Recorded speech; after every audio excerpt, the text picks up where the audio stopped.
Yeah, which is better than a tent. No, they're on vacation, so we're living at her house while they do a long extended cruise up the river to Maine. Something I never knew you could do. No. Looks beautiful. Might have to do that trip.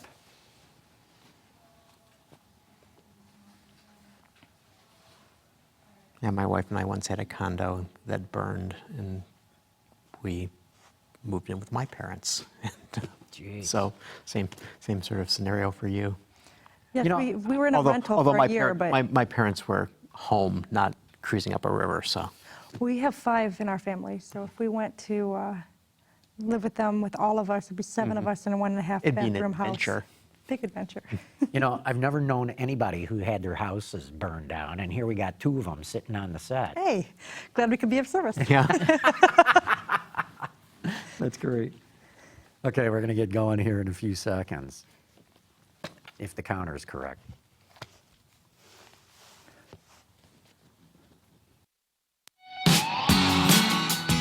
Watch Autoline After Hours live at Autoline.tv every Thursday at 3 p.m. Eastern Time. That's 12 p.m. Pacific. You can subscribe to this podcast for free by searching for Autoline in iTunes, Stitcher, or YouTube. Autoline After Hours is brought to you by Bridgestone Tires, your journey, our passion. Lear, a global leader in automotive seating and electrical systems. And by Borg Warner, propulsion solutions that support a clean, energy-efficient world. Gary, we're back in the studio doing a show. We are. So we were off last week, and You were on vacation. I was on vacation. You had sort of a hoity-toity, high-end vacation. You know it, yeah, yeah, So absolutely. tell everybody, you were... So we took a river cruise on the Rhine River, and it was quite extraordinary. And I visited the Mercedes Museum in Stuttgart. I visited the Porsche Museum in Stuttgart. So it was like a busman's holiday that I was, still looking at car stuff while I was there on vacation. Well, I did the polar opposite. My wife and I rented an RV and took the dogs and went up to the tip of the thumb in Michigan. And while you were trotting around in Europe, we were in one of the state parks in Michigan that has old Indian petroglyphs from several thousand years ago. There you go. So kind of the different... Yeah, so I was only in places that, you'd see the cornerstone on a building that said 1357, and that's when the thing was built. Yeah. It's like crazy. I mean, it's just, but, everybody is probably still, from the week before when we had Bob Lutz on the show, I think that was still reverberating. That's right, right. That was a pretty, he said some pretty fascinating and controversial things. So. Boy, did he ever. So if people didn't see that. Yeah, you ought to watch check it. that show out. But we got a good show today, and also joining us include Doni Langdon. She's the publisher and editor of a magazine called Throttle Gals. And great to have you on the set, Doni. Oh, glad to be here. And we'll get into a little bit more of your magazine and what it's all about. But our special guest for today is Chris Lezotte. Am I saying that right, Lezotte? That's exactly right. And Chris has written a book called Power Under Her Foot, which is all about women and muscle cars. That's right. But, and what intrigued me about this enough to ask you to come on the show is that this isn't just like, hey, look at these women and look at these cars. I mean, you've approached this as sort of like a sociological and cultural, investigative, I don't know, researcher. Well, yeah, it started as a class project. I went to graduate school late in life, and I'm interested in cars. I'm not a car nut, but I go to car shows all the time, and I would see these women with muscle cars, and it really intrigued me as to this culture has been so male-dominated for so long. How did they become part of this? And so I wrote a paper on it, which became, the first summer I interviewed maybe 20 women. I wrote a paper which became a journal article, and then that became a chapter in my dissertation. And in both of these instances, I concentrated on the women that had the older cars, the classic cars, 1964 to 73. And then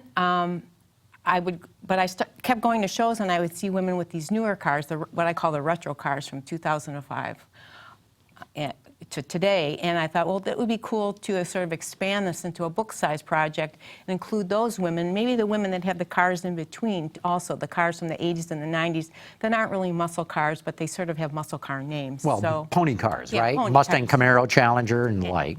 And the Firebirds. So it became this big project. And I was really interested in seeing how the women with the newer cars compared to the women with the older cars and vice versa. So are the women with the older cars older women and the women with the newer cars younger women, or is it not? The women with the older cars skewed older. They were primarily aging baby boomers, women in their 50s and 60s. The women with the newer cars, there were younger women, but there were also older women. A lot of women had both. They had an old car and a new car. So, and the women in between were a little bit different. There were more single women in the women with the pony cars. So it was a real interesting kind of, different women with the different cars. And they had them for different reasons. Hey, we should mention right now for everybody who's watching, if you would like to ask Chris questions, shoot us an email. Send it to viewermail@autoline.tv. Or you can also phone in your question, and that number is 620-288-6546. And tip here, if you keep your questions shorter, especially if you're making the phone call, we're more likely to be able to answer them. So anyway, I didn't mean to cut you off there, Chris, but I know a lot of our viewers like to ask questions, and we need to let them know how to do Okay, so. all right. So Chris, is there any characteristic that's common besides the ownership of muscle cars among these women? Yeah, they all, the women that I talked to, I would identify as enthusiasts rather than casual muscle car owners. These are women who are involved in the culture in some way. They either participate in car shows, or they belong to car clubs, or the women with the newer cars are administrators on car forums. So they're more invested in these cars, and they're pretty knowledgeable about these cars. A lot of the women have had an interest in these cars all their lives, but they never had the opportunity to have them when they were younger, and so for a lot of them, this is sort of a lifetime dream. A lot of the women, especially the older women, participate with her husbands. This is something they see as something they can do together. They feel it makes their marriages stronger. Especially the ones with the newer cars and the older cars see this as sort of a really piece of American history, American automotive history. So they're very invested in the American aspect of these cars. So, and they all sort of take on these roles in muscle car culture that sort of allow them to become part of this culture that has been male dominated for so long. Mm-hmm. Do they street race? Some of them do. Some of them do. Some of them just like the cars. They're not racers, but some of them do take their cars out on the track. Mm-hmm. Yeah.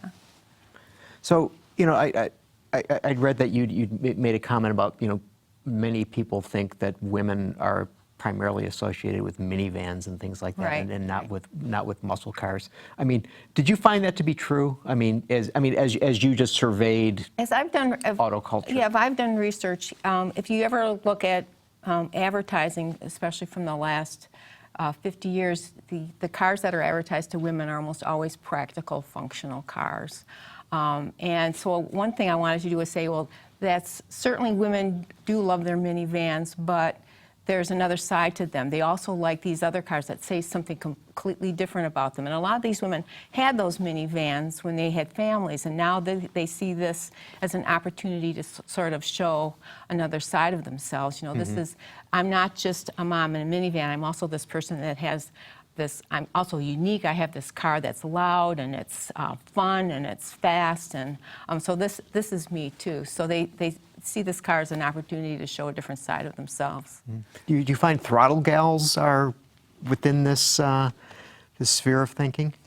Yeah, absolutely. So what I've noticed talking to women is even women that don't necessarily have a fun car yet, they are so much more than just the casual minivan driver. Like, they'll be driving whatever it is that they drive and wish for something else, whether it's a motorcycle so they can have that freedom of the wind through their hair. Because a lot of times when you're stuck in that middle of the your middle of the life, you've got your kids, you've got your, you know, scouts and soccer and whatever else that you're doing, grocery shopping, you know, your schedule locks you in. And I think that for women, you know, that concept of having a loud car, you know, whether it's old or new, is just that, like, that escape. You know, it gets you out of that, my schedule is going to kill me today, you know, feeling. So What I find interesting is both in your magazine, Doni, and what you've turned up here, Chris, is hardcore car enthusiasts, females, though, that the industry has never,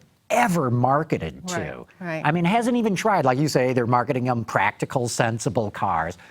Don't you think the industry is missing out on an opportunity here? Well, I just saw, last night I just saw a commercial that had a woman driving, I think it was a new Challenger, and I went, oh my God, that's the first time I've ever seen a woman in a car that wasn't a practical car. So maybe they read my book, or maybe they're just catching on that. I mean, I know that a third of the new cars of the new retro cars are purchased by women. So they're a good market for these cars. So they're obviously interested in these cars. So maybe they're just starting to catch on.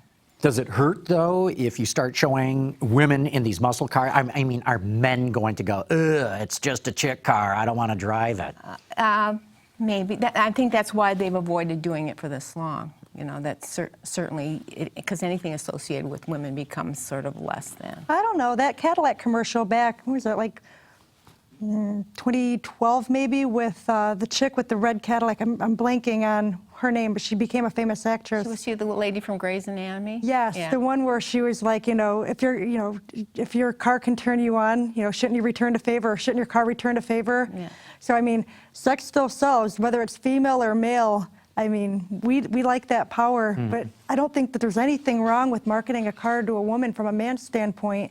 From Throttle Gals, the guys that see what we're doing, that's a turn on to the guys. I mean, most of the guys are like, oh, look what she's doing. Oh my gosh, I can't believe that girl actually, she can use a wrench. Yeah, of course we can use a wrench, you know? It's like... It makes them even hotter. Right, exactly. But Chris, in your research, you found out that a lot of women who have these muscle cars are kind of denigrated by some of the older guys that are in these car groups. Yeah, but they sort of make jokes about it, you know. They attribute that to that's how guys think, and so they just sort of take it off the cuff. They they make themselves sort of important to the culture, so that the guys are welcoming. And actually, in the older guys that are married, they encourage their wives to join this hobby with them. It sort of gives them a rationale for spending all this money and time on cars. But the women like it too. They like being with their husbands. A lot of them have pined over these cars since they were kids, you know, but they couldn't.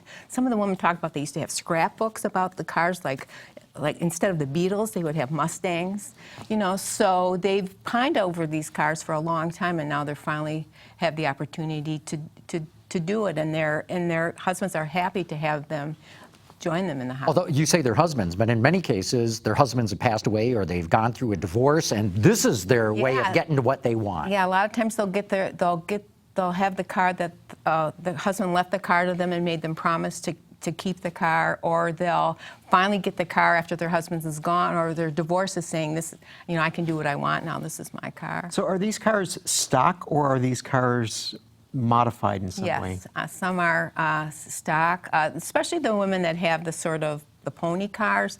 They have, since those cars weren't really that great, you know, those cars from the 80s and the 90s. So they have, they do really creative things with their cars. There's this one woman that had the car painted, half of it was pink and half of it was blue. She called it Bubblicious.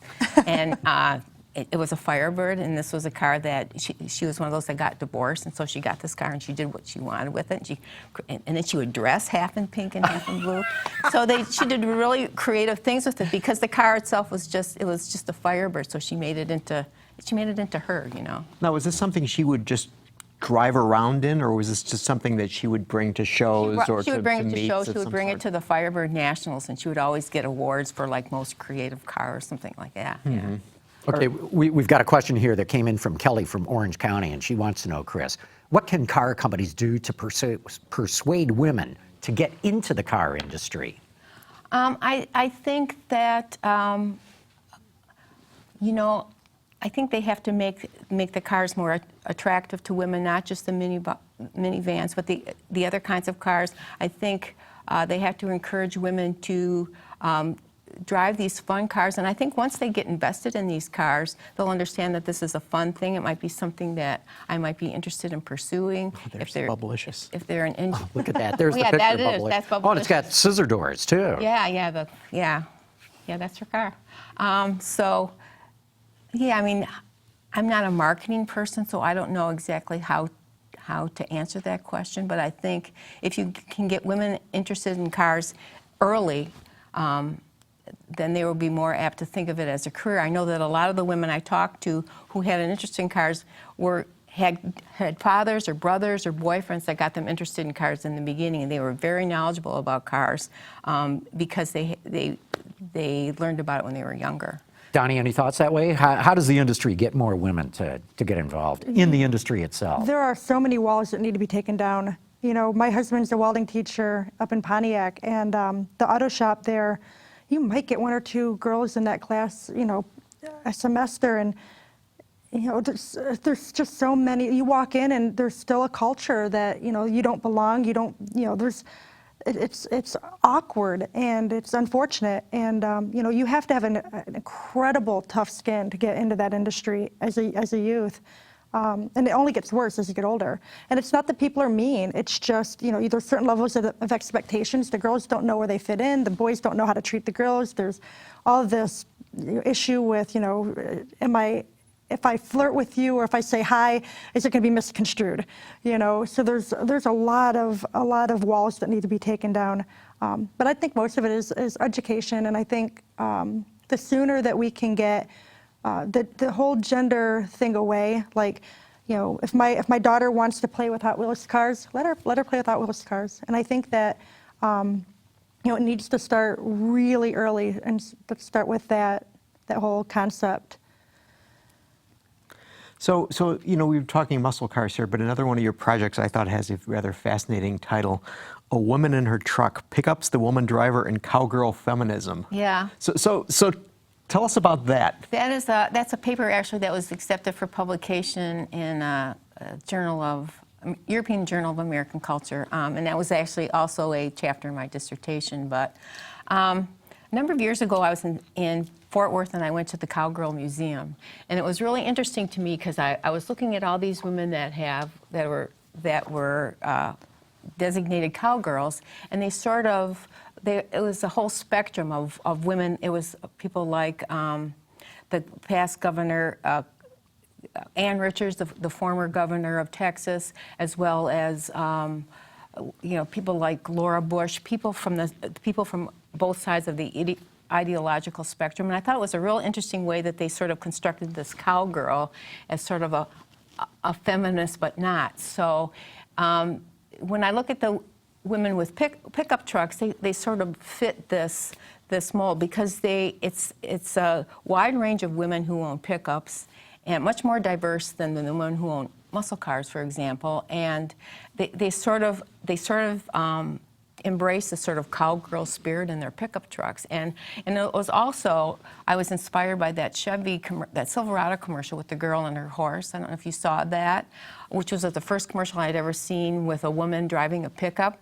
It was it was a woman driving to a barrel contest, pulling her horse in her Silverado, and so I was inspired by that. So that sort of led me to this whole cowgirl feminism thing. And a lot of the women I talked to that had pickup trucks have horses. So it's sort of a permissible way for a woman to have a pickup truck, as if she's involved in horses, then that's okay. So what's a permissible thing for muscle cars?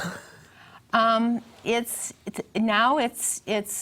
think now there is, if you're knowledgeable about the cars, the more you know, I think the more accepted you are. I think that in becoming part of the culture, becoming part, whether you serve as an officer of a club or you know, get other women involved. It's a very social thing, so I think that's helping women become more accepted in the culture. We got a couple of comments and questions here. Oblio and Arrow wrote in to say, I'm recently divorced. Next woman will be a gearhead. And then Ray Hageman from Belford, New Jersey wrote in to say, just a note, my wife bought her 2007 Mustang while pregnant with her son and has never owned a typical family car. To this day, our family cars are Mustangs, and that's what we take on family trips.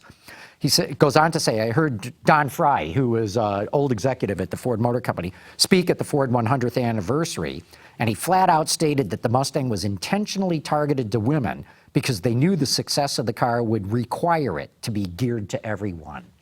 But in your book, you point out Ford did a lot of advertising with Mustangs and women, but it tended to be the six-cylinder version, Right. you know, the smart, practical kind of Mustang. It was called the secretary's car, actually. That's what they called the automatic version with the smaller engine. They did market that to women. But you're saying the real opportunity here is, you know, full-bore muscle cars of the day, market them to women. Yeah, yeah. Yeah, why do we have to get stuck with the six-cylinder automatic? That's not fair. Yeah. Well, apparently there was a surplus of them, so they thought, oh, well, we'll market those to women. So maybe. Another thing that I found fascinating is that you found that these women overwhelmingly are conservative. Yes. Go on, and you describe yourself as a second wave liberal feminist from Ann Arbor. Yeah, that's me. And you know, when I first went into this, that was the big surprise. Is when I started. I sort of knew it because I knew the car industry itself was on the conservative side. So when I went into it, that surprised me because I thought they'd be all of these, you know, rebels or revolutionaries, you know, gung-ho, and they weren't. They were very traditional women, but they found a way to sort of access this culture. And so, when I looked at them as conservative women, but who are practicing what I call a conservative feminism. So it helped it make sense to me. So, and I thought that's very important with the ways that they sort of get into this culture. They do things that are sort of justify their gender roles. You know, they participate as women in this culture. They do things as a family. They do things with community. They do things with husbands. So it sort of reinforces their conservative values, but they're also being able to drive these cars that have been associated with men for a really long time.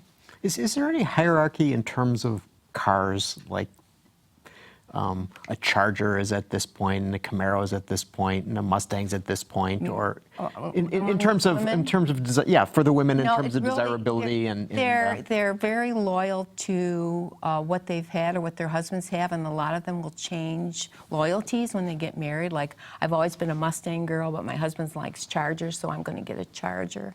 So a lot of them grew, you know. Most of the women I interviewed were from southeastern Michigan, so they had some ties to the auto industry. Either they worked there, or they knew somebody who did, but they're certainly familiar with the muscle car culture. And a lot of them grew up in car families that were one big three or another, but their loyalties might change if they married somebody who was from a different, you know, rather GM rather than Ford, and vice versa. Do you think you'd find a different kind of women versus what you found here in Southeast Michigan, where, you know, the auto industry permeates just about everything? What if you went to Southern California, Texas, or the Carolinas? Well, there are a few women that because I got some of the women with the newer cars on car forums, and they were from other parts of the country, and it wasn't, I was surprised it wasn't a whole lot very different. I went to Minnesota I was there for a wedding, and I found a muscle car show, and I talked to some women there, and they weren't that different. They weren't as aware of the car industry, but they felt the same way about their cars. Do you find that with the different women that you feature in Throttle Gals magazine there, Doni? You know, I'm finding a completely different mixed bag there. I'm sitting here thinking about that, and you know, it ranges from our head peon for Throttle Gals. Her name's Jenny, and she's single. She's very, very happy to be single. It's her dog, her car.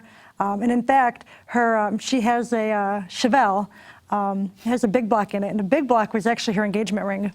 And when the marriage or whatever didn't work out, she kept the car. I mean, you would keep the car, right? She kept the ring. Not the man, but the car. Right, she kept the car. She loves the car. It's a great car. But, it's funny because, I was thinking about, I've gone to the Primer Nationals in Ventura, which is now the Ventura Nationals, and, a lot of the girls out there, they're definitely into culture. They're more into like the pinup-y stuff or car show, like they have their own very strongly feministic, women-only car clubs out there. Out west are very, very strong. And they really could care less what the guys think, and they're not really involved. There's some husbands in there, but it's not like a requirement at all. It's just across the board. Some of them are very liberal, some of them are very conservative, and it's a crazy mixed bag. And we go all the way to Australia. We have a Throttle Gals outpost in Australia, and those women are even more extreme than we are here. Those women are racing and going crazy, doing whatever they feel like doing, and nobody's telling them no. The culture is very different. So that's great. Okay, we got another question in here from Lost in the Curve, who wants to know, and I'll throw this to you first, Chris, how can car manufacturers make new lines of cars more appealing to women in the future? I really don't think they have to make it appealing to women. I think they just have to make a car that people like, and if women like the car, they'll get it. I don't think, doing silly things like making a place for your purse or whatever. I think that's kind of silly. I think if you make a car that people like, that's fun to drive, that they'll buy it. I think what you're saying is keep on building performance cars, but start marketing them to women. Yeah. Would you say that too, Doni? I had the exact opposite. One of the reasons I love the Chevy SS that they, of course, discontinued was there's a perfect place for my purse. I have a big honking purse, and when I hop it, I like to be able to fling it somewhere, and it usually ends up in a passenger seat because there's nowhere for the dumb thing to go. And we have a family of 5. It needs to go somewhere, preferably not in someone's lap. So, I think that they do need to keep in mind that women's needs are a little different. So I don't think they should necessarily change the cars, but they definitely need to market things towards the woman a little more. For instance, if there's a place if your feet can fit the pedals and you can reach the pedals, like the whole concept of the pedals coming towards you, oh, I'm 5'4". Please tell me that car does that. That's awesome. I definitely think that they should capitalize on what benefits there are to that car for me and my purse. Real good. So apparently the 2018 National Name Your Car Day was held, and so the GM Buy Power Card did a survey, and they found that 42% of U.S. car owners name their vehicles. And one of the facts that they also came out of the survey is women are 7% more likely than men to name their vehicles. Did you find anything like that? A lot of them named their cars, yes, they did. Some of them used names. One woman named it after her nickname that her dad gave her, like Bubblicious named her car. Some of them do, but not all of them did. Mm-hmm. So I think, when you're talking about muscle cars, whether it's, old ones, classics, retro ones, the new ones, the pony cars in between, people are probably more likely to name those kinds of vehicles. These are vehicles that are central to their lives, really important in their lives. It's not just some nondescript sort of little sedan that you get into and commute back and forth to work. That's my guess, is that people who own something special are more likely to name it. Yeah, there's a photo in the book of a woman who has I think it's a Camaro, maybe it's anyway, she calls it Banshee with an, so people know that's her coming. Yeah. That's great. Clever. Our cars are like our pets. If they come with a name, they keep a name, and all of my cars were named. Really? So my 04 Escalade has a name. It came with it. So. Okay, what's the name? Figment. Oh. Like the little purple dragon dinosaur thing? Yeah. Because the original owner, who's a good friend of mine, got it, named it a figment of his imagination. So it came with the name and the little purple dragon guy on the dash. So, I'm sort of wondering, and we've talked about this on the show for a few years now, the whole issue of younger people not necessarily being as engaged in automotive culture as other generations. Do you find that the number of people who are buying muscle cars are skewing older, or is this culture permeate down to There were a few women that I interviewed that were younger, that they were in their 20s, and they felt that Number one, it was an expensive hobby for them, and they didn't have the financial means that the older people did. And they also felt a little bit excluded because their knowledge was questioned by some of the older people. So they felt like they loved their cars, and a lot of them were pretty car savvy, but they felt a little bit like outsiders and if they participated in the culture itself. In terms of driving their own cars and having their own cars, of course not. But when they were involved with events, they felt a little bit on the outside. Do you have any sense of that, Doni? I mean, in terms of... I'm agreeing with her 100% on that one. Yeah, it's expensive. I mean, as a 16-year-old girl, would I have loved, a new Vet or a Camaro? Of course, I would have loved an old one. But when up until you really reach that middle age point, when you start paying off stuff and you get out of whatever your student loan debt or house debt or whatever you're paying for, it's only closer to that point when you can really start paying for stuff, unless you want to go into sufferable debt. Just, the younger generation just can't afford it. Cars are expensive, no question. Oblio and Arrow wrote back to point out there's an all-woman team racing in the 24 hours of Thunder Hill. And that's one of the things that you bring up in your book, Chris, is that women are starting now to become a little bit more prominent in motor racing. Yeah, I mean, I was just invited to join this Facebook page on this women's racing group. So they're becoming a lot more prevalent. I just read a book about that someone recommended to me about a woman who discovered motocross when she was in her 50s. So she does that. She races. She takes these cars out and goes at. She started with her Mini, and now she has a Lotus, I guess, but or a Lexus. So she's become involved in that. So I think more and more women are starting to discover this whole other side of car ownership, and especially if they have. If they're making, they're more financially secure, they can do this. It's not a financial hardship. There's been some women racers over the years, Lynn St. James, for example, Shirley Muldowney. But what I'm intrigued by now is sticking with drag racing. You've got women like Leah Pritchett and Courtney and Ashley Force, and they're not just racing, they're champions in their classes and everything. So it seems that women slowly but surely are starting to break through these barriers. Yeah, well, I think the forces helped that their dad was in it. I'm sure. Of course it does. But yeah, I think it's become more attractive to women. Jonathan Brown writes in to say, women with fast cars and racing cars are awesome. That's what you said. Good. Hey, look, we're going to have to wrap this up, but Chris Lezotte, thanks so much for coming in. Thank you for having me. The name of the book is Power Under Her Foot, and it's really a scholastic level study of this. It's a scholarly book, but it's also has some good car stories in it, and lots of photos of women in their cars, and I think it was. I tried to write it to or even though it's an academic book, I tried to write it to a more general audience. So I think I have family members who are not academics or car nuts, and they liked it. So. So Amazon, people can order that on Amazon? They can order it from Amazon. You can order from the publisher, which is McFarland, and Barnes & Noble. All those places, yeah. And here, another one, just before you go. Haley Deegan, daughter of Brian Deegan, just won for the first time in NASCAR history. Yes, there you she go. did. So there you go. It's happening. Yeah, she's our next cover story. That's great.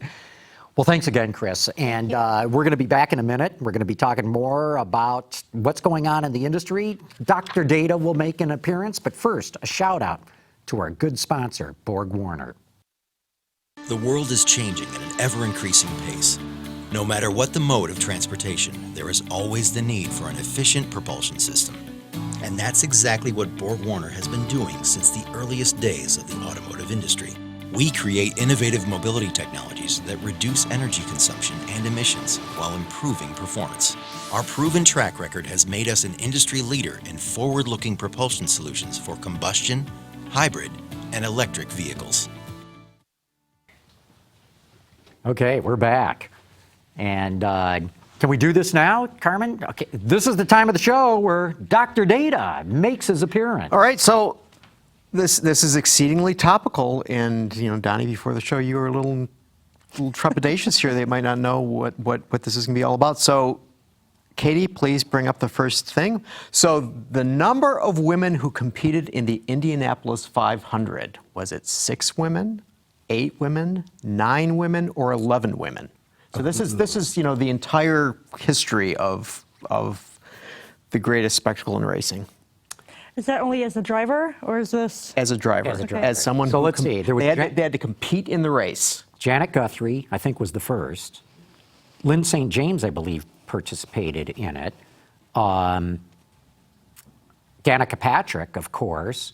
Catherine Legg. You're naming the ones I know, so I know. not much help. So I'm going to guess 6. 6. Donnie? I'm going to go and I'm going to guess 8 on the hopes that there's more women than that that did it. Katie, and the answer is 9. Okay, and you were really on a roll here. I thought you were going to have. I thought you were cheating. I thought you were looking at my list here. I didn't like a cheat.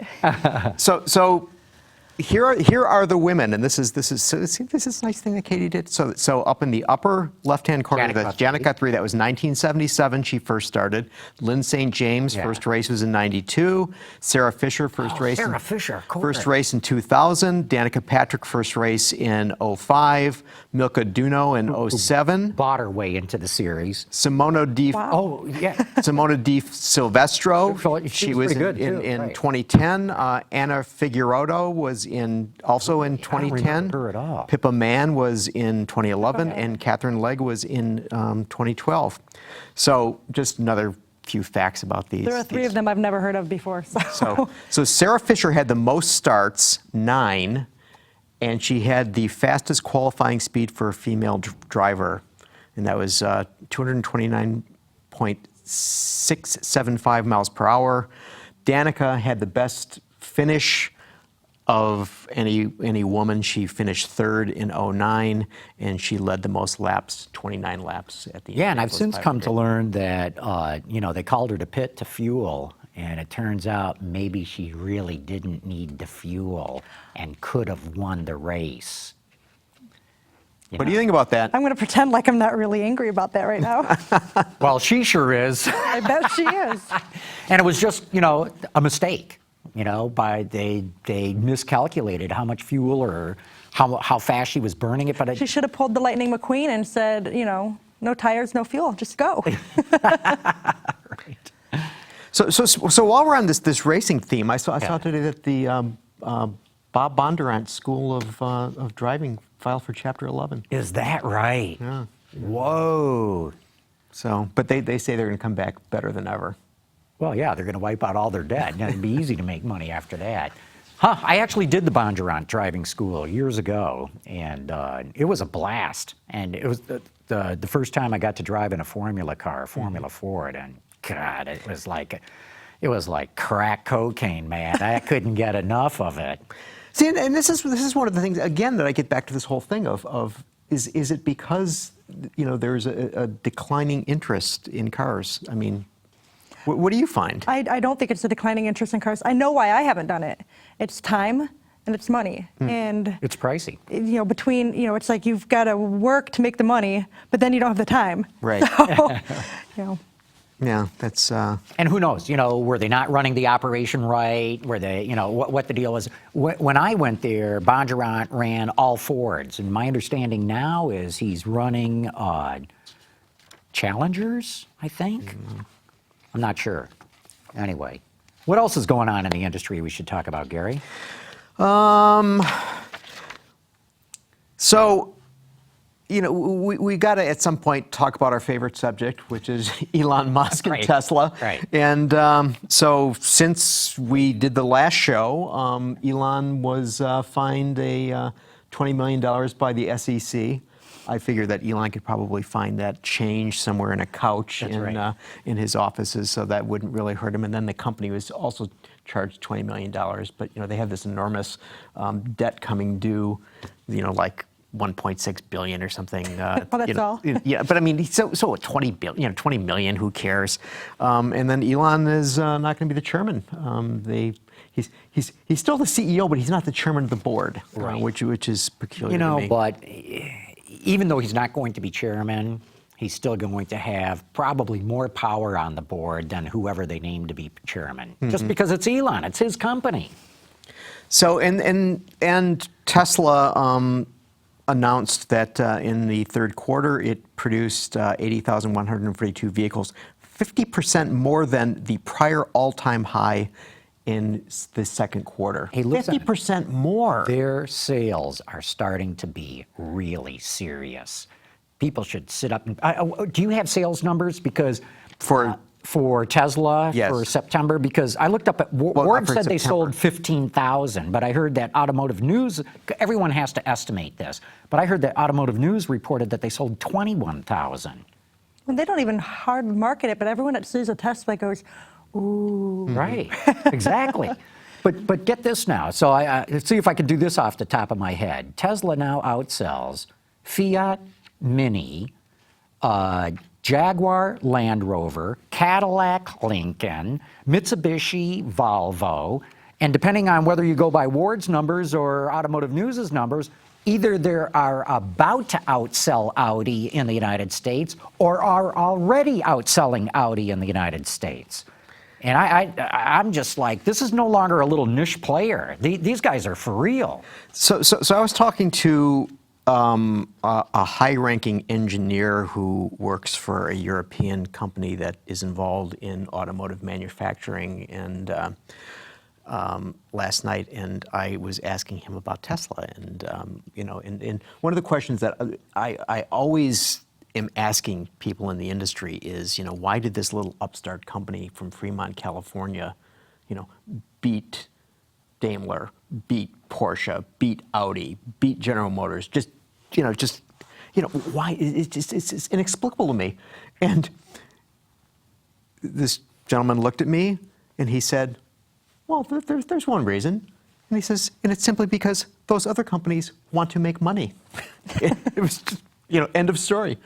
Now he made the argument that basically he thinks that the real problem that anybody's going to face is that the cost of batteries is just too high. Right. And that's like a nearly insurmountable problem. So again, even though we're going to have all of or we're having more and more sales from Tesla, I mean, the question then comes back to this whole issue of, are they making money? Now Elon is claiming that they will have a profitable quarter. Yeah, well, I can't wait to see the numbers that they produce for the third quarter.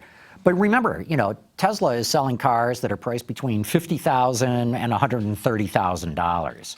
So you can eat a lot of battery cost as long as you're pricing the car at that level. And you have customers who are willing to pay for it with no kind of discounts or anything like that, which they've got. But this guy's right. I mean, the price of batteries are very expensive. I was recently at a powertrain conference, and the experts there think that battery costs really are not going to come down that much between now and 2030. So we got another decade plus of high battery costs in front of us. Although I asked him, what he thought the likelihood would be, and he seemed to indicate that there was a strong possibility that an alternative type of battery will be developed, which will be more economical and therefore more cost-effective. It would have to. Yeah, one would think. But you're still getting. I mean, you're getting like a lot of companies, car companies, and otherwise that are basically putting a lot of skin in the game. I mean, I was just reading earlier today that Duke Energy, which is a southern utility, is installing 530 EV charging stations within Florida.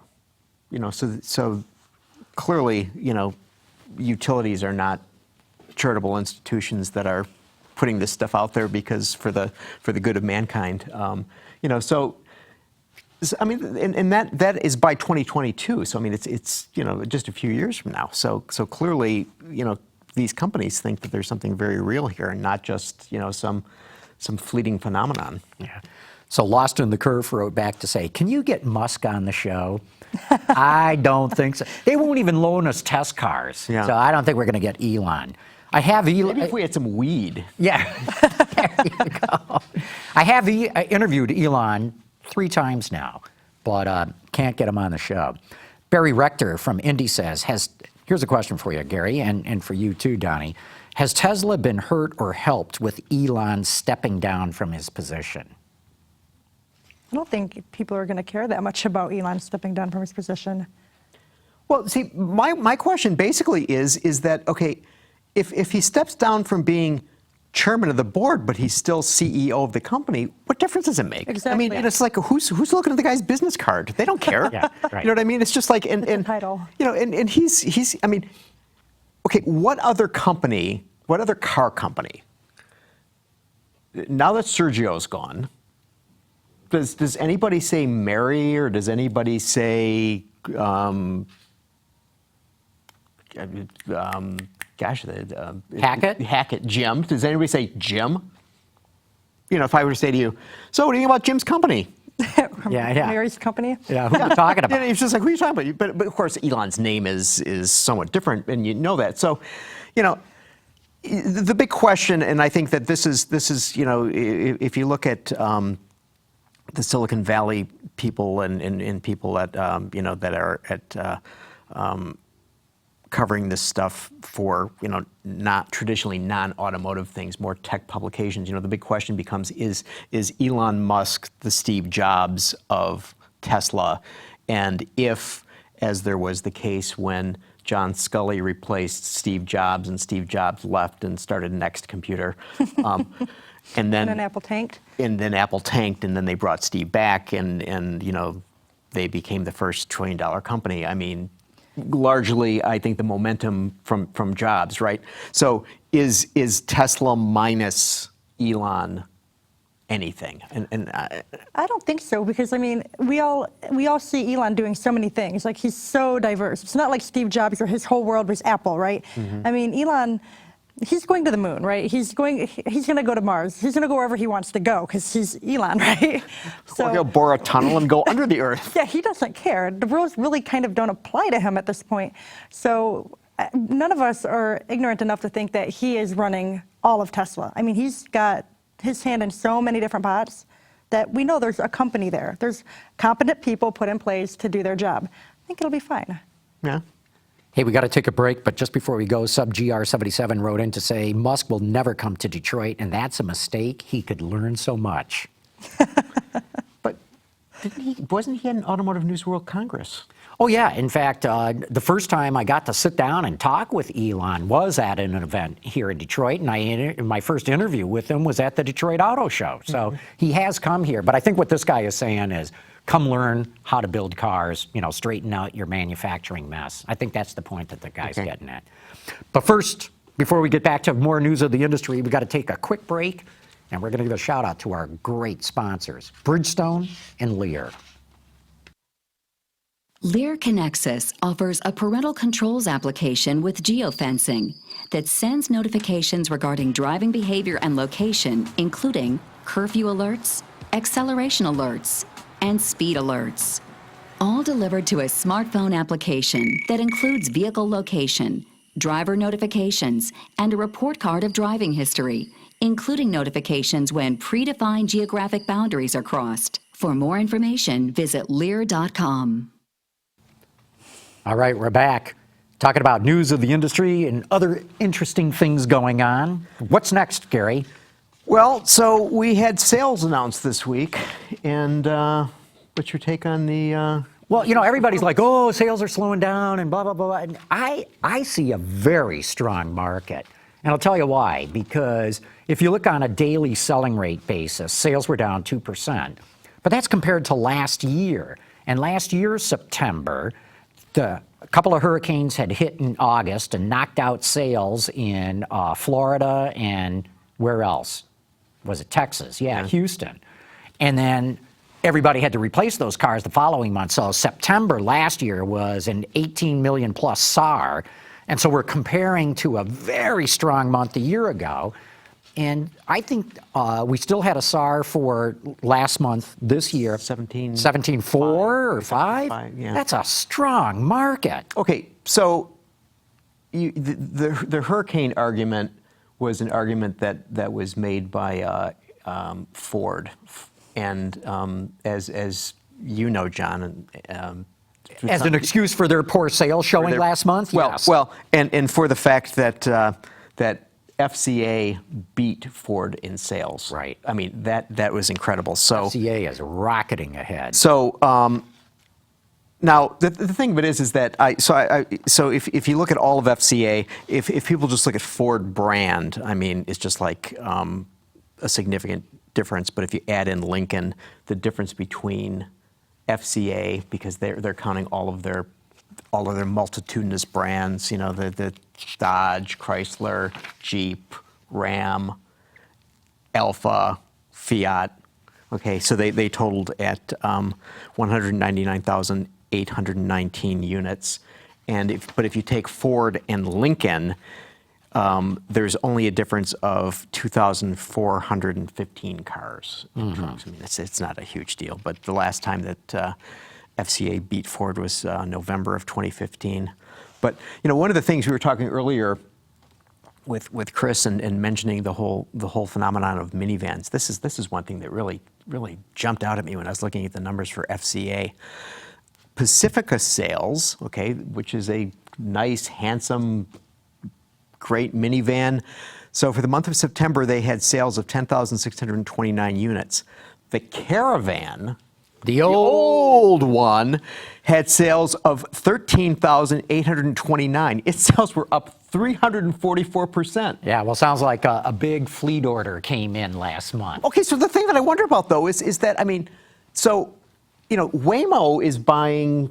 Maybe it's Waymo. No, Oh, but no, they're buying Pacificas. Pacificas, right.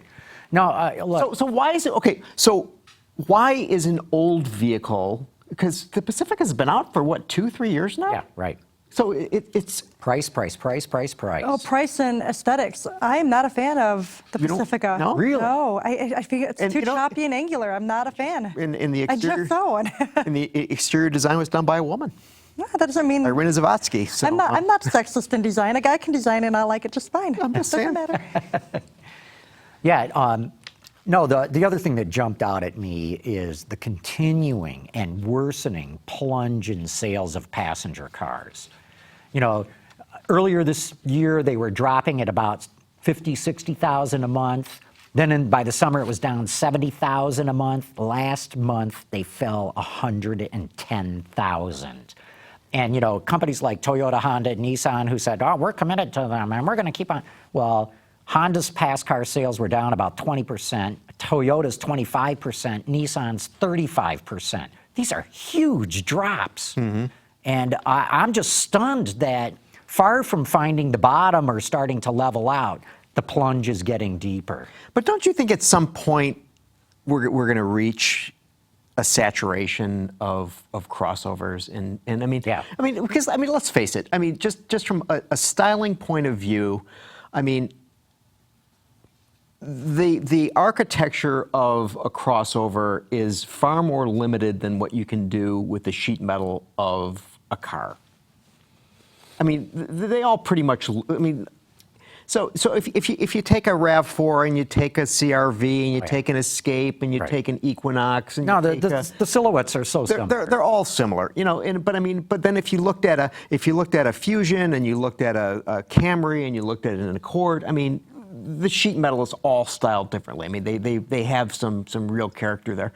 And at some point, I mean, are people going to say, you know, I really want to show off some? I think they will, but, you know, what's driving sales of these crossovers right now is everything we've talked about for years. That higher seating position, easier to get in and out of. They look more robust. You've got more luggage space in back. That's why people are buying these things, especially just getting in and out of them more easily. Yeah, I was just, my girlfriend has a Taurus. Actually, Trish, the partner in Throttle Gals, has a Taurus, and I drive an Escalade. And I can jump right into my mother-in-law's Equinox, no problem. I can see, I can hold the steering wheel, I can see around me. It's great, right? I got into her Taurus, and I hit my head getting in, which is crazy because it's a big car, and I'm a little person. I still hit my head. And although it's got great trunk space, yeah, I never would buy one. You never. So have you ever owned a car? Yes. Car. Absolutely. Classic cars. It was not a classic car. Oh, really? It was a Z24 Cavalier. Loved that car. Would buy another one. But it was peppy. It was more of a fun sports car, even though it was a grown-up car. It was a Cavalier, right? It's a grown-up car. Hey, well, you're looking up something there. Centurion 1973 wrote in to say, I don't know where he's getting this number. He says, U.S. Tesla sales in September was over 29,000. And again, I say, I don't know where Centurion you're getting your numbers because, you know, I looked up Wards, I looked up Automotive News, and everyone's coming up with estimates. I think the only thing that we can do is when Tesla finally reports its sales for the quarter, or have they already, we can at least compare. Oh, but they don't break out U.S. sales. They just say, here's everything that we sold. Yes. You know, one of the interesting, getting back to Tesla, I thought was interesting, and so this was also, we haven't talked about the Post-NAFTA, the new trade agreement. USMCA. Yeah, and it just rolls off the tongue. I does, just right. liked how that came out, and so you know the whole situation in terms of tariffs and you know what's still going on in that regard, and one of the things that that Tesla called out in its announcement of its Q3 production and delivery, they were saying that Tesla is now operating at a 55 to 60% cost disadvantage compared to the same exact car locally produced in China.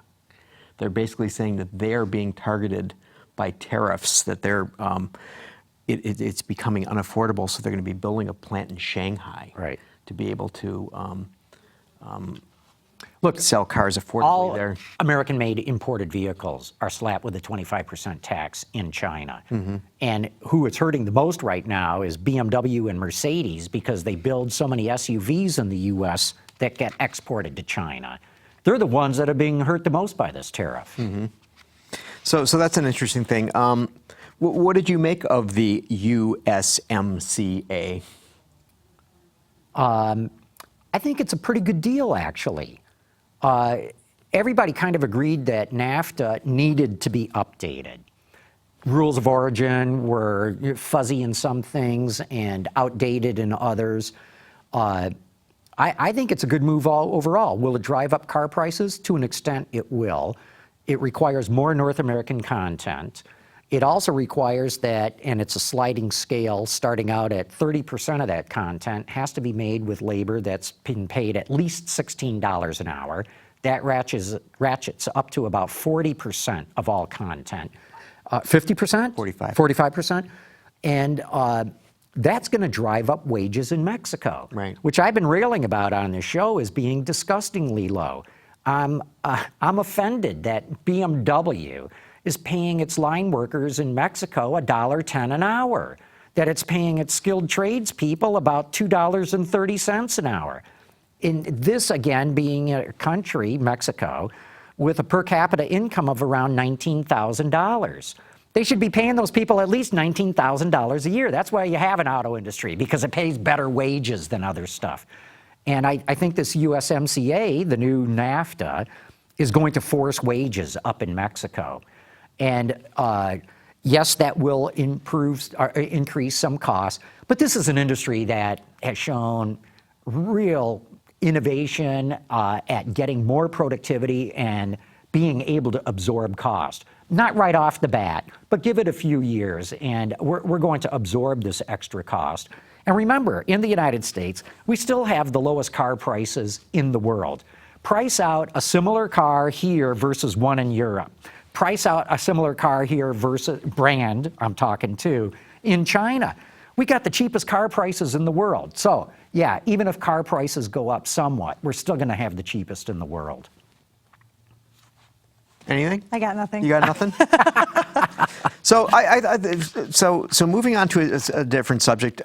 So it was, I don't know, a year and a half ago, we had Larry Dominique of the president of PSA US on the show, right? And so, and as we had talked to Larry, they're developing this thing called Free Number 2 Move.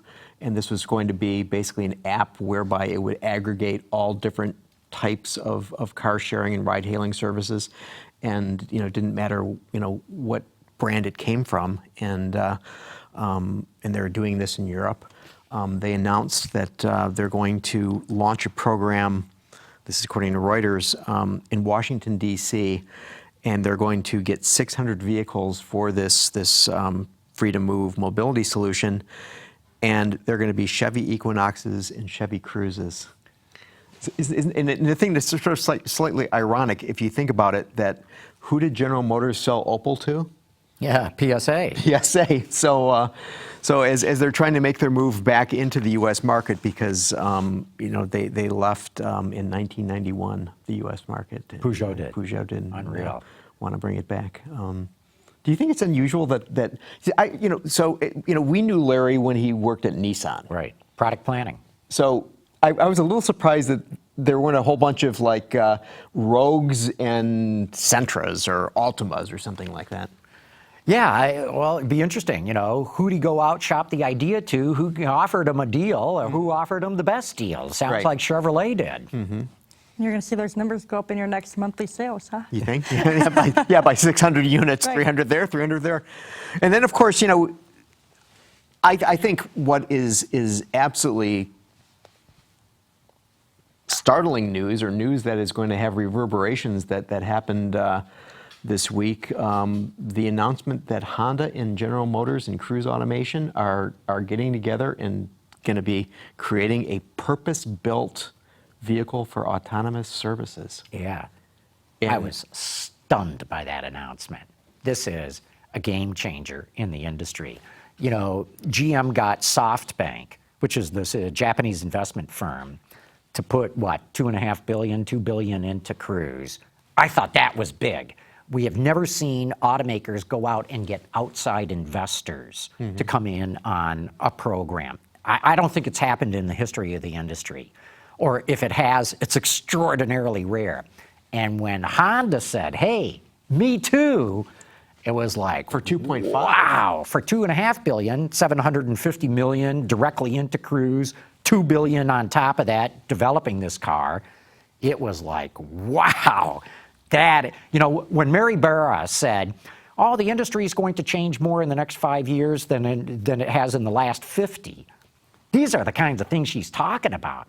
Honda coming in with GM. This goes way beyond their collaboration on fuel cells. Or if you remember when GM was buying Honda V6s to put in Saturns. Right. This is a totally Red line different views. deal altogether. Right. So as you said, so there's a fuel cell joint venture. They're building fuel cells down in Brownstown Township. They have another collaborative work on creating batteries for EVs. Now, you sort of take those two things, and then you add this autonomous piece to it, and I have a feeling that we're gonna see, a company.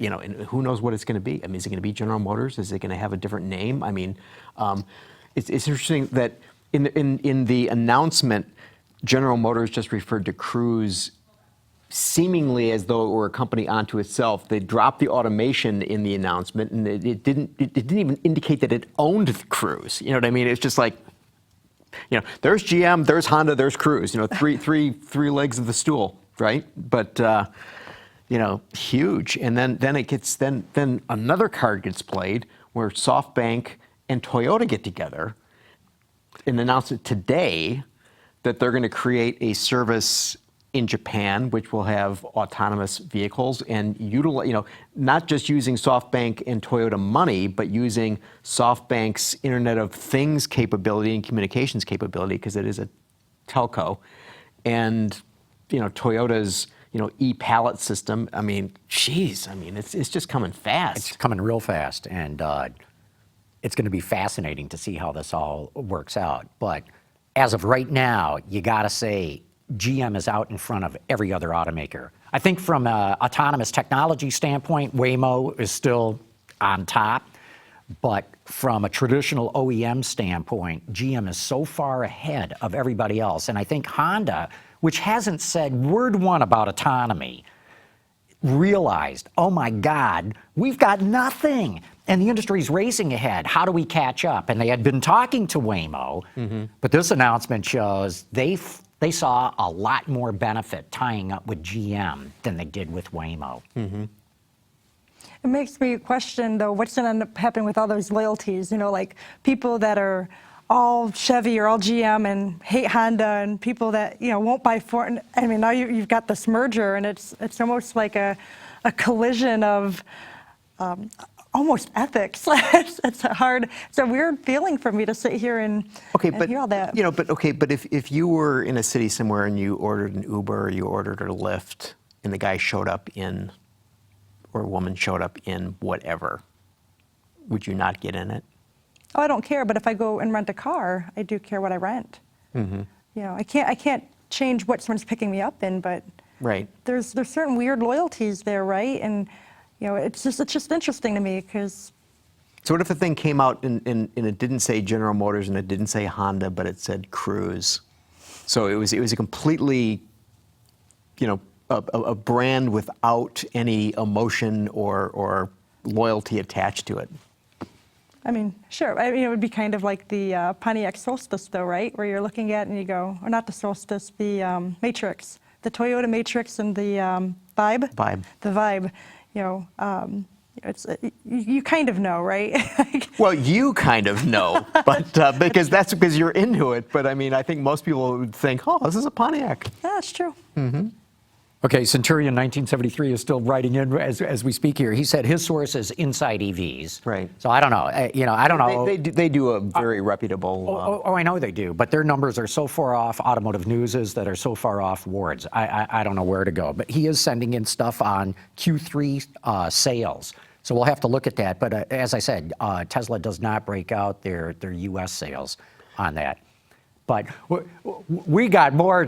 We're running out of time. We got another show to do that goes for this. And so just to follow up on something that you mentioned there, Casey Auto Doctor wants to know, is it the Duke Energy? He's got a question about that. He says, is it the VW Dieselgate settlement that's part of the reason why Duke is putting in all these charging stations? No, it seems to be, from my reading and assessment of this thing, it's completely separate, that they have a pilot program that they want to see how well things will do. But when you get to 530 units, that's really throwing down. The VW settlement one it's called like Charge America? Electrify America. Electrify America, okay, yeah, and that's got nothing to do with Duke. So far as I'm... Right, yeah. Okay. And I think most of that stuff's going on the West Coast. No, most of it's going there. Right. But it's even coming here. Even some of that money will be spent right in this area.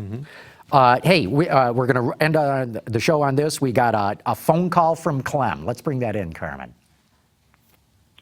This is Clem Zarowski in Delmont, Pennsylvania. I just wanted to let you know that from the day in 1959 when the wife and I left on our honeymoon in a brand new 59 Corvette, and 11 new Corvettes later, she drove to work, she drag raced, she did track days, she autocrossed, and she could row a 4-speed with the best of them because she could even beat my time sometimes at the drag strips. Thank you. Bye. Thanks for that, Clem, and that's awesome that you had a wife that would drive that well. I think that is so cool. Yeah, we should all aspire to be such a wife. Yeah. Yeah, you probably think, that's how it should be, right?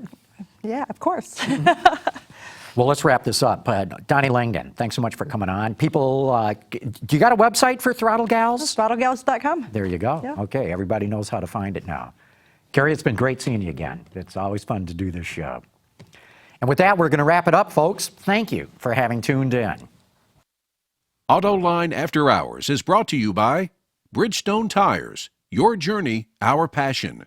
Lear, a global leader in automotive seating and electrical systems. And by Borg Warner, propulsion solutions that support a clean, energy-efficient world.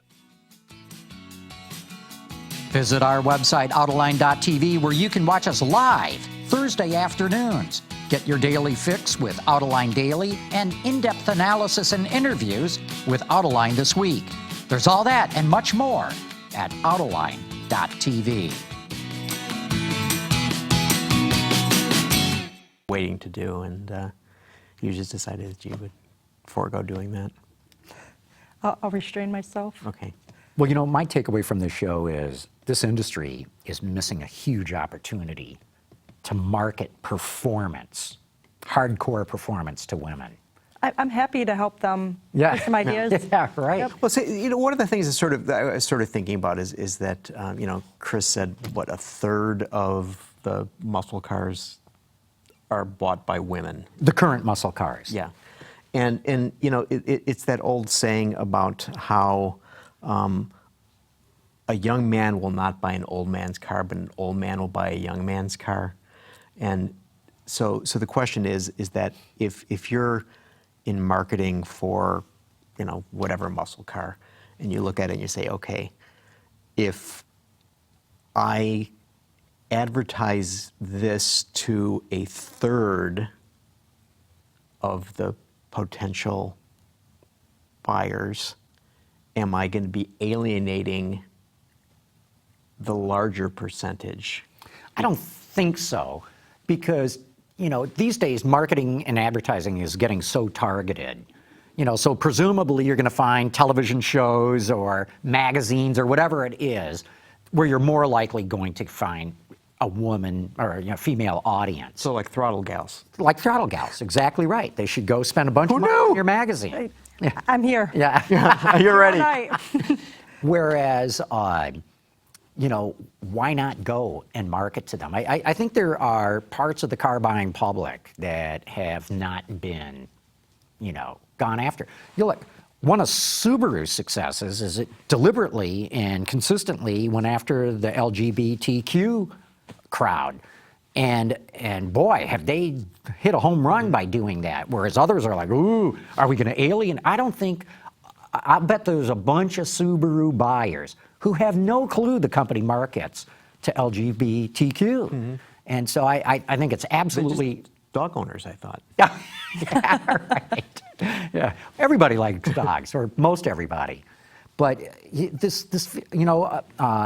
just came back from driving the Ford Edge ST, and knowing that we were doing the show, and I had read half of Chris Lezotte's book by the time I got to the event, turns out that the marketing manager for the Ford Edge is a woman, Christina Aquino. And Christina Aquino asked her, are you going to market the ST to women? And she, oh yeah, absolutely. We have a huge opportunity. But it takes a woman, I think, to recognize we got an opportunity to do this. I wonder if there was a guy running it, if he'd be as open to marketing this performance SUV to women. Well, you guys have seen Smoking the Bandit. You had to, right? There's a scene in there where Frog is driving the car because, stuff in the movie, it had to happen, right? So, she's driving, and even that little snippet marketed the Trans Am. Women love it, men love it. It didn't take, isolating men to throw the concept that a woman can have fun in that car and drive it well too. You can have your cake and eat it too. You don't have to isolate anybody. Mm-hmm. Look at Jeep. Women buy Jeeps. They don't isolate their man to do it. Yeah. Right. I'm going to have to pay more attention to Jeep advertising now. Do they show women, especially in Wranglers, going off-road? There are offshoots where you definitely see women driving the Wrangler off-road. Mm-hmm. They're not super prominent, but we see them. We know it's there. You know it's there. Yeah. Oh, that one back there. There's a woman behind the wheel. They're much more obvious than that. Oh, yeah. okay. Real good. Well, let's call it a day, or at least for this show. So do I take this?